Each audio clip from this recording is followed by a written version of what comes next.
الحمد لله رب العالمين والصلاة والسلام على سيد المرسلين وعلى آله وأصحابه أجمعين أما بعد فقد قال الله تعالى في القرآن العظيم بالفرقان المجيد أعوذ بالله من الشيطان الرجيم بسم الله الرحمن الرحيم والذين يقولون ربنا هب لنا من أزواجنا وذرياتنا قرة أعين واجعلنا للمتقين إماما صدق الله العلي العظيم وقال نبينا صلى الله عليه وسلم خيركم لأهلي وأنا خيركم لأهلي أو كما قال عليه الصلاة والسلام அனைத்து புகழும் அகிலத்தாரை படைத்து பரிபாலிக்கும் எல்லாம் வல்ல அல்லாஹ்வுக்கே உரித்தாகுக. அவருடைய சாந்தியும் சமாதானமும் அண்ணலம் பெருமானார் ஸல்லல்லாஹு அலைஹி வஸல்லம் அவர்களின் மீதும் அவர்களின் அடிச்சுவற்றையரால் பின்பற்றி வந்த சத்திய சஹாபாக்கள், தாபீன்கள், முத்தகீன்கள், அவுலியாக்கள், நாதாக்கள், ஷுஹதாக்கள், குறிப்பாக நம் அனைவர்களின் மீதும் என்றென்றும் நிரப்பமாக உண்டாகட்டுமாக. சங்கை பொழுதிய அல்லாஹ்வின் நல்லடியார்களே, இன்றைய 15வது தராவீஹிலே ஒரு அற்புதமான துஆவை அல்லாஹ் சொல்லித் தருகிறார். சொல்லப்போனால் சமகாலத்தில் நம்மில் ஒவ்வொருவரும் செய்ய வேண்டிய துஆ இது. இம்மை மட்டுமல்ல, நாளை மறுமைக்காக வேண்டியும் அல்லாஹ்விடத்தில் நம்மை உச்சத்தில் கொண்டு போய் நிறுத்தக்கூடிய துஆ. உலகத்திலும் இது பயன் தருகிறது, நாளை மறுமையிலும் பயன் தருகிறது. ஒவ்வொரு முஸ்லீமும் இந்த துஆவை கேட்காமல் அல்லாஹ்வுடைய நெருக்கத்தையும் தனது குடும்பத்திற்கு பாதுகாப்பையும் இறையச்சத்தையும் பெறவே முடியாது என்ற அளவுக்கு இந்த துஆவை அத்தனையிலும் அடக்கி வைத்திருக்கிறார். இந்த துஆவில் வரக்கூடிய ஒரு வார்த்தை குர்ரத்து ஐன் என்று அல்லாஹ் சொல்கிறார், கண் குளிர்ச்சி. இப்போது ஓதப்பட்ட இந்த ஆயத்தினுடைய அர்த்தம் முதலில் ரப்பனா ஹப்லனா, முன்னோர்கள், பெரியார்கள், நல்லோர்கள் எல்லாம் கேட்ட துஆவை அல்லாஹ் குறிப்பிட்டு காட்டுகிறான். ரப்பனா ஹப்லனா மின் அஸ்வாஜினா வ துர்ரியாத்தினா, யா அல்லாஹ் எங்களுடைய மனைவிகளை, எங்களுடைய பிச்சிலங்களை எல்லாம் எங்களுக்கு கண் குளிர்ச்சியாக ஆக்குவாயாக. வஜஅல்னா லில் முத்தகீன இமாமா, யா அல்லாஹ் எங்களுடைய நல்லோர்களுக்கு நாங்கள் நல்லோர்களுக்கு எங்களை முன்னோடியாக ஆக்குவாயாக என்று இந்த துஆவினுடைய பொருள். குர்ரத்துல் ஐன் என்று அல்லாஹ் இந்த வசனத்தில் சொல்லி காட்டுகிறார். குர்ஆனிலே இந்த கண்குளிர்ச்சி எங்கெல்லாம் இடம்பெறுகிறது என்றால் ஒரு 5 இடத்தில் தான் அல்லாஹ் கண்குளிர்ச்சி என்று சொல்லி தருகிறார். அந்த 5 இடமும் எப்படியெல்லாம் அல்லாஹ் சொல்லி தருகிறார் என்றால் அவன் வரையறுக்கக்கூடிய வார்த்தைகளை நம்மை ஆச்சரியத்தில் ஆழ்த்தும். இதற்காகலாம் அல்லாஹ் இந்த கண்குளிர்ச்சியை சொல்ல வேண்டுமா என்று ஒன்று நடக்கும். இவ்வளவு கண்குளிர்ச்சி விஷயமாக அல்லாஹ் இவ்வளவு அக்கறை எடுத்து பேசுகிறானா என்று நமக்கு தோன்றும். முதலில் இந்த அத்தியாயத்தில் அல்லாஹ் சொல்கிறான், நம்முடைய மனைவி, நம்முடைய பிள்ளைகள் எல்லாம் நமக்கு கண்குளிர்ச்சியாக இருந்தால்தான் இன்றைய வாழ்வும் சரி, நாளைய வாழ்வும் சரி அல்லாஹ்விடத்திலே சிறக்கும் என்பதற்காக இந்த ஆயத்து ஒரு பெரும் ஆதாரம். இரண்டாவதாக அல்லாஹ் இன்னொரு ஆயத்தில் ذَلِكَ أَدْنَىٰ أَن تَقَرَّ أَعْيُنُهُنَّ, இந்த ஆயத்தில் அல்லாஹ் சொல்லித் தருகிறான், நபிமாருடைய மனைவிமார்கள், முஃமின்களுடைய தாய்மார்கள், நபிமார்கள் அவர்களுக்கு கண்குளிர்ச்சியாக இருந்தார்கள் என்று அந்த ஆயத்தில் அல்லாஹ் சொல்கிறான். அடுத்த ஆயத்தில் அல்லாஹ் தஆலா கண்குளிர்ச்சியை பற்றி 5 விதமான ஆயத்துகளில் பேசுகிறார். இது இரண்டாவது ஆயத். மூன்றாவது ஆயத் நமக்கெல்லாம் பிரபல்யமான ஒரு ஆயத். சூரத்து சஜ்தாவில் அல்லாஹ் ததஜாஃபா ஜுனூபுஹும் அனில் மவாஜிஇ யதஊன ரப்பஹும் ஹௌஃபன் வ தமஆ வ மிம்மா ரஸக்னாஹும் யுன்ஃபிகூன் வருகிறது. இந்த ஆயத்தினுடைய பொருளே முழுக்க தஹஜ்ஜத்திற்காக ஒரு சில ஆயத்துக்களை அல்லாஹ் ஒதுக்கியே வைத்து விட்டார். அதில் ஒரு ஆயத்து இந்த ஆயத்து, உங்களுடைய விலா எலும்புகளை படுக்கையிலிருந்து நீங்கள் ஒதுக்கி அல்லாஹ்வை வணங்குவதில் முழுக்க ஈடுபடுங்கள். அப்படி ஈடுபட்டால் அந்த தஹஜ்ஜத்தில் அல்லாஹ் உங்களுக்கு என்ன கொடுக்கிறான்? ஃபலா தஅலமு நஃப்ஸுன் மா உஃபிய லஹும் மின் குர்ரத்தி அ'யுன். எவ்வளவு பெரிய கூலியை அல்லாஹ் கொடுக்கிறான் என்றால், உங்களில் யாரும், எந்த மனிதனும், எந்த ஆத்மாவும் அறிய முடியாது. இந்த தஹஜ்ஜுடைய தொழுகையை தொழுவதற்காக எல்லோரும் தூங்கி கொண்டிருக்கக்கூடிய நிலையில் எழுந்து அல்லாஹ்வை வணங்கியதற்காக அல்லாஹ் கொடுக்கக்கூடிய கூலியை அல்லாஹ் மறைத்து வைத்திருக்கிறான். ஜஸாஅன் பிமா கானூ யஅமலூன். இதை உங்களில் யாரும் அறிய முடியாது. நாமே அவர்களுக்கு கூலி கொடுப்போம். அந்த கூலி அவர்களுக்கு கண்குளிர்ச்சியாக இருக்கும். அது என்ன கூலி அல்லாஹ் சொல்லல. நான் மறைத்து வைத்திருக்கிறேன் என்று சொல்கிறான். அது அவர்களுக்கு கண்குளிர்ச்சி என்று சொல்கிறான். ஆனால் எதை கொடுப்பான் அவர்களுக்கு, இரவு உறக்கசாலிகளுக்கு என்பதை அல்லாஹ் சொல்லவில்லை. இந்த காலகட்டத்தில் இந்த ஆயத்து நமக்கு மிக முக்கியத்துவம் வாய்ந்த ஆயத்தாக இருக்கிறது. இதுவரையும் எப்படி இதற்கு மேலாவது நாம் கொஞ்சம் தஹஜ்ஜத்தையும் இரவு வணக்கத்தையும் அதிகமாக்க வேண்டும். இப்போ இந்த ஆயத்திற்கு பொதுவாக எங்கெல்லாம் கண்குளிர்ச்சி என்று வருகிறதோ அது வெறுமனையே கண்கள் குளிர்ச்சி மட்டுமல்ல. கண்குளிர்ச்சி என்று அல்லாஹ் சொன்னால் உள்ளமும் சேர்ந்து குளிர்ச்சி ஆகிறது, கல்வும் குளிர்ச்சி ஆகிறது. பொதுவாக வெறும் கண்கள் மட்டும் குளிர்ந்து போனால் அது வெறும் நடிப்பாக ஆகிவிடும். இப்படி சில பேர்கள் அழுவார்கள், குப்புரலிட்டு எழுவார்கள். ஆனால் அவருடைய உள்ளம் என்ன சொல்கிறது என்று அவர்களுக்கு மட்டும்தான் தெரியும். அப்ப அல்லாஹ் அது மாதிரியான ஆயத்தை இங்கு சொல்லவில்லை. அல்லாஹ் சொல்லக்கூடிய இந்த கண்குளிர்ச்சி என்பது உள்ளத்தையும் சார்ந்த கண்குளிர்ச்சியாக அவர்களுக்கு ஆக்கப்பட்டுவிடும். 4வது அத்தியாயத்தில் அல்லாஹ் சொல்கிறான், ஃபரதத்னாஹு இலா உம்மிஹி கை தகர்ர அயுனுஹா ஃபலா தஹ்சன். இந்த ஆயத்து மூசா அலைஹிஸ்ஸலாம் அவர்கள் நமக்கு தெரியும். ஃபிரௌன் மூசா அலைஹிஸ்ஸலாமுடைய நிகழ்வு. மூசா அலைஹிஸ்ஸலாமுடைய தாய் அந்த பச்சிளம் குழந்தையாக அவர்களை தூக்கி அன்றைய வருடத்தில் பிறக்கக்கூடிய எல்லா ஆண் குழந்தையும் ஃபிரௌன் வெட்டுவேன் என்று சொல்லிவிட்டான், கொலை செய்வேன் என்று சொல்லிவிட்டான். இப்ப வேறு வழி இல்லாமல் ஒரு பெட்டியில எடுத்து மூசா அலைஹிஸ்ஸலாமுடைய தாய் ஒரு நதியில போட்டு அனுப்பி விடுவார்கள். ஒரு தாய் தானே, என்னதான் அந்த குழந்தை நம்மிடம் இருந்தால் எப்படியும் கொண்டு போய் விடுவார்கள் என்பதற்காக ஒரு பாதுகாப்புக்காக இதை செய்தாலும் கூட அந்த குழந்தை எங்கு போகிறதோ என்ன ஆகிறதோ என்ற அந்த ஏக்கம் தாய்க்கு இருக்கும். அந்த ஏக்கத்திற்கு தக்கவாறு அல்லாஹ் குர்ஆனில் ஆயத்தை இறக்கி பேசுகிறார். நீங்கள் கவலைப்பட வேண்டாம், நீங்கள் இப்பொழுது பெட்டியில் வைத்து அனுப்பிய இந்த குழந்தையை மறுபடியும் அல்லாஹ் உங்களுக்கு திருப்பி அனுப்புவான். எப்படி அனுப்புவான்? தகர்ர அயுனுஹா, அது திரும்ப வரும்பொழுது உங்களுக்கு கண்குளிர்ச்சியாக உங்கள் கைக்கு அந்த குழந்தை கிடைக்கும். வலா தஹ்சன், நீங்கள் கவலைப்பட வேண்டாம். இது 4வது இடத்தில்.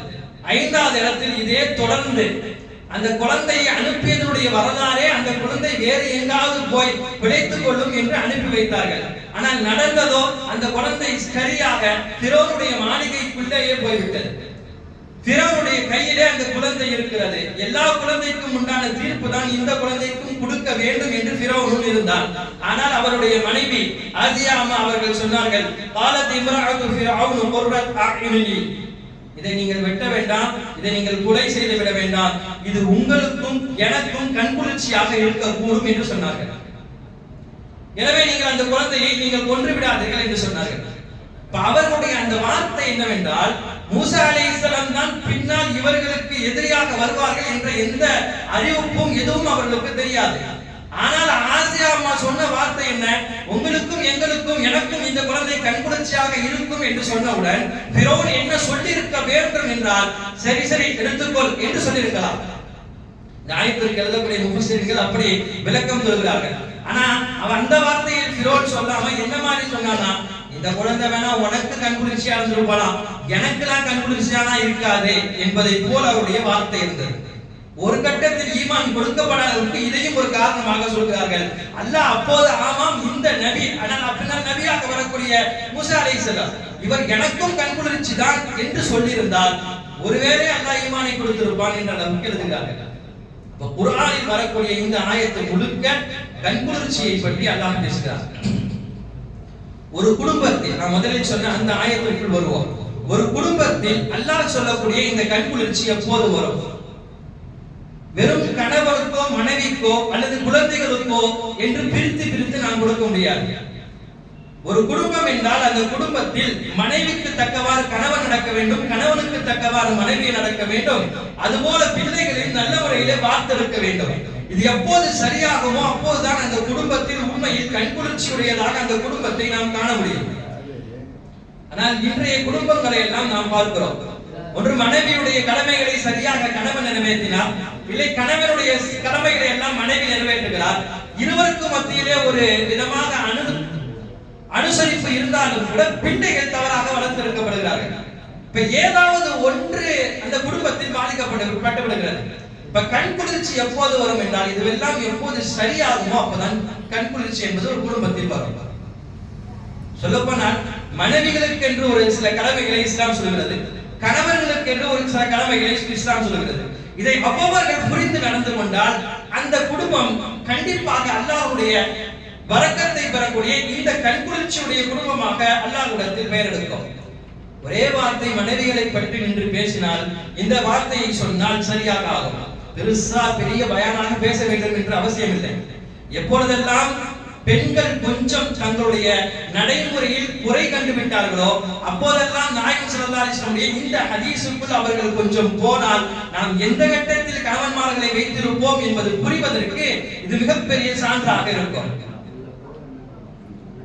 வெளியூருக்கு சஹாபாக்கள் எல்லாம் ஒரு வேற நிமித்தமாக போகிறார்கள். போன இடத்தில் அந்த மன்னரை சந்திக்க வேண்டிய ஒரு தருவாய் ஏற்பட்டது. அந்த மன்னரை சந்திக்கும் பொழுது அந்த மன்னர் இடத்தில் இருக்கக்கூடிய மக்கள் எல்லாம் அந்த மன்னருக்கு சிறப்பணியக்கூடிய ஒரு சூழ்நிலையை பார்த்தார்கள். கொஞ்சம் சஹாபாக்களுக்கு ஆச்சரியம், எங்கும் இல்லாத இந்த சிறப்பணிதல் இருக்கிறது, இதை நாம் அல்லாஹ்வுக்கு மட்டுமே செய்வோமே, இவர்கள் மன்னருக்காக சஜிதா செய்கிறார்களே, கேட்கலாம் என்று கேட்கும் பொழுது அவர்கள் சொன்னார்கள், இந்த மன்னர்களுக்கு நாங்கள் மரியாதை நிமித்தமாக இப்படி சஜிதா செய்வோம். அப்பதான் சஹாபாக்களுக்கு அது தோன்றுகிறது, அப்ப மரியாதை நிமித்தமாகவும் சஜிதா செய்யலாமா? சரி, அப்போ இந்த மன்னருக்கு இந்த மக்கள் எல்லாம் சஜிதா செய்வதை விட நாம் வாழ்ந்து கொண்டிருந்த வாழ்க்கைக்கு முழுதாக நமக்கு உருவம் கொடுத்தவர்கள் பெருமானார் ஸல்லல்லாஹு அலைஹி வஸல்லம். நாயகம் ஸல்லல்லாஹு அலைஹி வஸல்லம் மட்டும் இல்லை என்றால் இந்த வாழ்க்கை எங்களுக்கு கிடைத்திருக்கிறது. அப்போ உலகத்தில் அதிகமாக நான் சஜிதா செய்ய வேண்டிய அல்லாஹ்வுக்கு அடுத்த ஒரு ஆள் யார் என்றால் அது பெருமானார் தான். நாம் உடனே சென்று நாயகத்திடம் இதற்கு அனுமதி கேட்கலாம் என்ற முடிவுடன் சஹாபாக்கள் வருகிறார்கள். வந்த சஹாபாக்கள் நடந்ததை எல்லாம் சொல்கிறார்கள். யாரோ சொல்லலாம், இப்பொழுது இப்படி எல்லாம் நாங்கள் கண்டோம், எங்களுக்கு ஒரு ஆசை இருக்கிறது, யாரோ யாருக்கோ சஜிதா செய்கிறார்கள், எங்களை உருவாக்கி எங்களுடைய வாழ்க்கையை சீர்படுத்தியவர்கள் நீங்கள் தான், உங்களுக்கு நாங்கள் சஜிதா செய்வதை ஏற்றமாக கருதுகிறோம், எங்களுக்கு அனுமதி கொடுங்கள். பெருமானார் ஸல்லல்லாஹு அலைஹி வஸல்லம் அப்போது சொன்ன வார்த்தை தான் இந்த வார்த்தை, அல்லாஹ்வை தவிர வேறு யாருக்கும் சஜிதா செய்வது என்பது கூடாது, அல்லாஹ் தடுத்திருக்கிறான், முடிந்து விட்டது. ஆனால் அடுத்து நாயகம் ஒரு வார்த்தையை சொல்கிறார்கள், இதுதான் அசல், இந்த உம்மத்திற்கு இதுதான். ஆதம் அலைஹிஸ்ஸலாமை ஷைத்தான் ஆதம் அலைஹிஸ்ஸலாமுக்கு ஷைத்தானை சஜிதா செய்ய வைத்தான் என்பதெல்லாம் அந்தந்த காலத்தில் இருந்த அது மரியாதைக்குரிய ஒரு நிமித்தமாக இருந்தது. ஆனால் முஹம்மது உம்மத்தியா ஸல்லல்லாஹு அலைஹி வஸல்லம் உம்மத்திற்கு ஒரே ஒரு சஜிதா அது அல்லாஹ்வுக்கு மட்டும்தான். இதை தவிர்த்து விட்டு எங்கு போய் நாம் சஜிதா செய்தாலும் கண்டிப்பாக அது ஒரு விதமான அல்லாஹ்வுக்கு இணை வைப்பதாகத்தான் ஆகும். இரண்டால் அப்படி இருந்தால் ரசூலுல்லாஹ் இங்கேயே சொல்லியிருப்பார்கள், நாயகத்திற்கே நாயகம் மறுப்பு தெரிவித்தார்கள் என்ற பொழுது உலகத்தில் யாருக்கும் சஜிதா என்பது வாய்ப்பு இல்லை என்பது தெரிய வருகிறது. ரசூலுல்லாஹ் இதெல்லாம் நிறுத்தில்ல, அதற்காக தான் சொல்ல வருகிறேன். அடுத்து ரசூலுல்லாஹ் பேசிய அந்த வார்த்தை தான் நமக்கு இங்கு முக்கியம், பெண்களுக்கு முக்கியம். என்ன சொன்னார்கள்? இதற்கு அடுத்து நான் யாருக்காவது உங்களை சஜிதா செய்ய வைக்க வேண்டும் என்று சொல்லியிருந்தால், அடுத்த கட்டமாக அல்லாஹ்வுக்கு அடுத்து நீங்கள் யாருக்காவது சஜிதா செய்ய வேண்டும் என்றிருந்தால் நான் பெண்களுக்கெல்லாம் சொல்லியிருப்பேன், நீங்கள் உங்கள் கணவன்களுக்கு சஜிதா செய்ய வேண்டும் என்று சொல்லியிருப்பேன். ரசூலுல்லாஹ் சொல்லவில்லை. ரசூலுல்லாஹ் எதற்கு இந்த நிகழ்வுகளை சொல்லி இவ்வளவு சுத்தி வந்து இப்படி பேச வேண்டும் என்றால், முழுக்க முழுக்க பெண் சமூகத்துக்கு ரசூலுல்லாஹ் சொல்லி தருகிறார்கள், அல்லாஹ் ரசூலுக்கு அடுத்து நீங்கள் உலகத்திலே அதிகம் கட்டுப்படுவது கணவனுக்கு மட்டும்தான், கணவனுக்கு அடுத்துதான் உங்கள் தாய் தந்தைக்கு நீங்கள் உங்களை பார்க்க வேண்டும் என்று உட்பட பெருமானார் ஸல்லல்லாஹு அலைஹி வஸல்லம் இந்த வார்த்தை வரிகளுக்குள் நமக்கு காணப்படுகிறது. எனவே பெண்களை அந்த வீட்டிற்கு கண்குளிர்ச்சியாக வேண்டும் என்றால் கணவன்மார்களுக்கு முழுக்க முழுக்க அனுசரணையாக நடக்க வேண்டும். 3 விஷயம் சொல்வார்கள். ஒன்று, கற்புடைய விஷயத்திலும் வீட்டை பாதுகாத்தலுடைய விஷயத்திலும் அது மனைவியினுடைய பொறுப்பு. இரண்டாவது, கணவனுக்கு அனுசரித்து நடப்பது அது மனைவியுடைய பொறுப்பு. மூன்றாவது, பிள்ளைகளை நல்ல மாதிரியாக வார்த்தெடுப்பது என்பது மனைவியுடைய பொறுப்பு. இந்த 3 பொறுப்புகளையும் ஒரு மனைவியாக அவர் சரியாக செய்யும் பொழுது அந்த குடும்பத்தில் கண்டிப்பாக அல்லாஹ் ஒரு கண்குளிர்ச்சியை கொடுக்கிறார். பொதுவாகவே இந்த பெண்களுடைய நிலை என்றால் ஏராளமான இபாதத்துகள் செய்வார்கள். நம்மை விடவும் அதிகமாக அவர்கள் இபாதத் செய்வார்கள். நஃபிலான இபாதத்துகள், நோன்பு, நஃபிலான நோன்புகள் எல்லாம் ஏராளமாக செய்வார்கள். காரணம், கொஞ்சம் அதிகம் அல்லாஹ்விடத்தில் இபாதத் செய்ய வேண்டும் என்று அவருடைய அந்த மனோதிட்டத்திலே இருக்கிறது. கொஞ்சம் அதிகமாக நீங்க ஏதாவது ஒரு நல்ல அமலை போய் சொல்லி பாருங்க, நம்ம செய்வதற்கு முன்னால் அவங்க அதை எடுத்து செய்ய ஆரம்பிச்சிருவாங்க. ஒரு தஸ்பீஹாக இருக்கட்டும், ஒரு நஃபில் தொழுகையாக இருக்கட்டும், இந்த ஆண்களை விட அதிகமாக தஸ்பீஹ் நஃபில் தொழக்கூடிய அந்த தொழுகை இருக்குத பெண்கள் தான் அதிகமாக தொழுவார்கள். அப்ப இந்த விஷயத்தெல்லாம் அவர்கள் அதிகமாக கவரப்படுகிறார்கள். எந்த அளவுக்குன்னா அஸ்மா ரலியல்லாஹு அன்ஹா நேரா ரசூலுல்லாஹ்விடம் போய் கேட்டார்கள், தாங்கள் உங்களிடத்தில் நான் ஒரு பேச வேண்டும் என்று அனுமதி கேட்டார்கள். ரசூலுல்லாஹ் அனுமதி கொடுக்கும் பொழுது எடுத்தவுடன் இந்த வார்த்தை தான், நீங்கள் ஆண்களுக்கு மட்டும் நபியா இல்லை பெண்களுக்கும் நபியா? ஸல்லல்லாஹு அலைஹி வஸல்லம் முழு சமூகத்திற்கும் நான் தான் நபி என்று சொன்னார்கள். சொன்ன பிறகுதான் அஸ்மா ரலியல்லாஹு அன்ஹா கேட்டார்கள், அப்போது நீங்கள் கொஞ்சம் பாருங்கள், ஜிஹாத் என்று சொன்னால் ஆண்கள், ஜும்மா என்றால் ஆண்கள், ஈதுடைய தொழுகையில் ஆண்கள், ஜனாசாவுடைய தொழுகையில் ஆண்கள், ஏதாவது கதா தீர்ப்பளிக்க வேண்டும் ஒரு அமீர் என்று சொன்னால் ஆண்கள் தான். இத்தனை இடத்திற்கும் ஆண்கள் தான் போகிறார்கள், பெண்கள் இல்லை. அப்போது இந்த இடத்திலெல்லாம் எங்களுக்கு நன்மை அதிகம் அடிபடுகிறது, எங்களால் இந்த எந்த காரியத்தையும் செய்ய முடியவில்லை. அவர்களுக்கு ஏற்றார் போல் நாங்களும் நன்மை செய்ய வேண்டும் என்றால் நாங்கள் என்ன செய்வது? சரியான கேள்வி. பெருமானார் ஸல்லல்லாஹு அலைஹி வஸல்லம் இத்தனைக்கு பிறகு சொன்ன ஒரே ஒரு வார்த்தை இதுதான், நீங்கள் குடும்ப விஷயத்தில் மிக சரியாக கணவன்களுக்கும் உங்களுடைய கணவனுக்கும் உங்களுடைய பிச்சைகளுக்கும் மிக சரியாக நடந்தீர்கள் என்று சொன்னால் அத்தனை நன்மைகளையும் நீங்கள் பெற்றுவிடலாம் என்று ரசூலுல்லாஹ் சொன்னார்கள். அப்போ பெண்களுக்கு அந்த வீடு கண்குளிர்ச்சியாக வேண்டும் என்றால் அவர்கள் தரப்பில் இருக்கக்கூடிய இந்த விஷயத்தை அவர்கள் சரிப்படுத்த வேண்டும். எப்பொழுதுமே இஸ்லாம் ஒரு வழி பாதையாக வெறும் பெண்களை கவனித்தே பேசாது. அப்ப ஆண்களுக்கு அதீத கடமைகளோ எதுவோ இல்லையோ என்பது அல்ல. பெருமானார் ஆண்களின் பக்கம் மட்டும் நின்றும் பேசினார்கள். உங்களுடைய கடமை என்ன, கணவன்மார்களுடைய கடமை என்ன? எப்படி நாம் பெண்களுக்கு ஒரு ஹதீஸை எடுத்து கணவனுக்கு செய்ய வேண்டிய அத்தனை கடமைகளுக்கும் இந்த ஒரு ஹதீஸ் போதும் என்று சொன்னோமோ, அதே மாதிரி ஆண்கள் பக்கம் நின்று வந்து பார்க்கும் பொழுது கணவன்மார்களுக்கு ஒரு ஹதீஸை ரசூலுல்லாஹ் எடுத்து வைக்கிறார்கள். இந்த ஒரு ஹதீஸுக்குள் ஒரு மனைவியிடம் எப்படியெல்லாம் நடத்த வேண்டும், நடந்தாங்க வேண்டும் ரசூலுல்லாஹ் சொல்கிறார்கள் என்பது நமக்கு புரிய வந்துவிடும். ஒரே ஒரு வார்த்தை ரசூலுல்லாஹ் சொன்னார்கள், கைருக்கும் கைருக்கும் லி அஹ்லி வ அன கைருக்கும். யார் உங்களுடைய வீட்டாரிடத்திலே சிறந்தவர்களாக இருக்கிறார்களோ அவர்கள் தான் ஆக சிறந்தவர்கள். சொல்லிவிட்டு ரசூலுல்லாஹ் நிறுத்திக் கொள்ளவில்லை. அடுத்து சொன்னார்கள், நான் என் வீட்டு பெண்களிடம் சிறந்தவனாக இருக்கிறேன் என்று ரசூலுல்லாஹ் சொல்கிறார்கள். ஒரு நல்ல மனிதனுக்கு உதாரணம் என்ன? அவன் பக்கத்து விட்டார் அவனை நல்லவன் என்று சொல்ல வேண்டும் என்று சொல்லவில்லை, ஊரார் நண்பன் என்று சொல்ல வேண்டும் என்று சொல்லவில்லை. யாரோ தெரிந்த 4 பேரோ சொந்தக்காரர்களோ சொன்னால் அவன் நல்லவனாக ஆகிவிட மாட்டான்.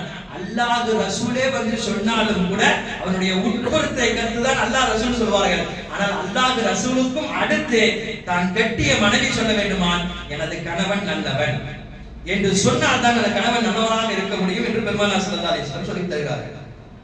இந்த ஒரே ஹதீஸ் நமக்கு போதும். மனைவியிடத்திலே நாம் செய்ய வேண்டிய, அவர்கள் கொடுக்க வேண்டிய மரியாதை என்ன, எப்படி அவர்களை அனுசரியாக நடத்த வேண்டும் என்பதற்கு இது நமக்கு தெளிவாக சான்றாக இருக்கிறது. பெருமானார் ஸல்லல்லாஹு அலைஹி வஸல்லம் சபைக்கு ஒரு சஹாபி வந்தார், லகீத் என்று சொல்லக்கூடிய ஒரு சஹாபி. அவர் வந்து சொன்னார், ரசூலுல்லாஹ் எப்போதுமே ஒவ்வொரு சஹாபி உடைய அவருடைய மனதுக்கு ரீதியாக ரசூலுல்லாஹ்வுடைய பேச்சு இருக்கும். எல்லா சஹாபாக்களையும் ஒரே மாதிரி பேச மாட்டாங்க. ஏன் பேச மாட்டாங்களா? அந்தந்த கட்டத்திற்கு நேரத்திலே அவருக்கு என்ன தேவை என்று வருவாரோ அதை ரசூலுல்லாஹ் புரிந்து எடுத்து சொல்வார்கள். இவர் வந்து மார்க்க விஷயமாகத்தான் தொடர்ந்து கேட்டார். ரசூலுல்லாஹ் சொல்லிக் கொண்டே இருந்தார்கள். ஒரு கட்டத்தில் என் சுய வாழ்க்கைக்கும் நாயகம் நான் கேட்கிறேன் என்று சொல்லிவிட்டு கேட்டார், எனது மனைவி அதிகமாக என்னிடத்தில் வாய் பேசுகிறாள், எனக்கு அது பிடிக்கவில்லை நாயகமே, எனக்கு அது கொஞ்சம் கோபத்தை கொடுக்கிறது நாயகமே, நான் என்ன செய்வது? பெருமானார் ஸல்லல்லாஹு அலைஹி வஸல்லம் இவர் இப்படி கேட்பாரா என்று நாயகம் எதிர்பார்க்கவில்லை. ஆனால் அவர் அப்படி கேட்டு விட்டார். பெருமானார் ஸல்லல்லாஹு அலைஹி வஸல்லம் அவர்களும் கூட அவர் எதிர்பார்க்காத ஒரு பதிலை சொல்லிவிட்டார்கள். அவர் நினைக்கவில்லை நாயகம் இப்படித்தான் பதில் சொல்வார்களா என்று அந்த சஹாபியும் நினைக்கவில்லை. ரசூலுல்லாஹ் சொன்னாங்க, அப்ப சரி வரலன்னா என்ன செய்யறது, தலாக் விட்டு போக வேண்டியதானே. அதிர்ந்து போனார் அந்த சஹாபி. ரசூலுல்லாஹ்வுடைய வார்த்தையா இது, இப்படி ரசூலுல்லாஹ் சொல்லிவிட்டார்கள் என்று. யா ரசூலுல்லாஹ், எனக்கு பிள்ளைகள் எல்லாம் இருக்கிறது நாயகமே என்று சொன்னவர் ரசூலுல்லாஹ் சொன்னார்கள், தெரிகிறதா, புரிகிறதா? அப்போ இதற்கு மூன்றாவது ஒரு நபரை நீங்கள் எதற்காக தேடி வர வேண்டும்? உங்களுக்கு மத்தியிலே நீங்கள் கொஞ்சம் அனுசரணையாக இருந்தால் அதற்கு விடை கிடைத்து விடும் என்பதற்காக உபதேசியுங்கள், அடிமைகளை போன்று அடித்து விடாதீர்கள் என்று சொல்லி ரசூலுல்லாஹ் அவரை அனுப்பி வைக்கிறார்கள். நபி ஸல்லல்லாஹு அலைஹி வஸல்லம் அந்த கையாண்ட முறை நமக்கு மிகப்பெரிய ஒரு ஆச்சரியத்தை கொடுக்கும். அந்தந்த சஹாபாக்களுக்கு ஏற்ப ரசூலுல்லாஹ்வுடைய பதில் இருந்தது. ரசூலுல்லாஹ் நார்மலா இந்த மாதிரி பேச மாட்டாங்க. அந்த சஹாபிக்கு அப்படி பேசினாதான் அவர் வாய்மொழி அடுத்த கட்டமாக மனைவியை சேர்த்து வாழ்வார். பெரும்பாலும் தம்பதிகள் தகராறு என்ற வந்தவர்களுக்கு எல்லாம் நாயகம் எந்த அளவுக்கு முடியுமோ அந்த அளவுக்கு சேர்த்து பார்ப்பார்கள். கடைசி வரையும் நாங்கள் பிரியதான் செய்வோம் என்ற கட்டத்தில் அவர்கள் வந்துவிட்டால் பிள்ளைகள் இருக்கிறதா என்று சொல்வார்கள், கேட்பார்கள். ஆமியார் சொல்லலாம், எனக்கு ஒரு பெண் பிள்ளை இருக்கிறார்கள், ஒரு ஆண் பிள்ளை இருக்கிறான், சின்ன பையன் இருக்கிறார் என்றால் அந்த பிள்ளையை கொண்டு வந்து நிற்பாட்டி விட்டு இப்போது சொல்லுங்கள், நீங்கள் பிரிந்து போனால் இந்த பிள்ளையினுடைய கதி அனாதையாக ஆகிவிடும். இப்போது இந்த பிள்ளைக்காக நீங்கள் பேசுங்கள். நீங்க நினைக்கலாம் அடுத்த ஒரு தாய் கிடைப்பால், அடுத்த ஒரு தந்தை கிடைப்பால், அடுத்த ஒரு தாயோ தந்தையோ கிடைத்தாலும் நீங்கள் இருந்தது போல அந்த பிள்ளைகளுக்கு நடக்காது, இருக்காது. அந்த பிள்ளைகளுக்கு அந்த மனரீதி உள்ளத்தில் வரவே வராது. இந்த பிள்ளைகளுக்காக நீங்கள் சேர்ந்து வாழ்வீர்களா என்று சொன்னவுடன் அந்த தம்பதிகள் சேர்ந்து போய்விடுவார்கள். ரசூலுல்லாஹ் இப்படி பல கட்டத்தில் பிள்ளைகளை முன்வைத்து தம்பதிகளை சேர்த்து வைத்திருக்கிறார்கள்.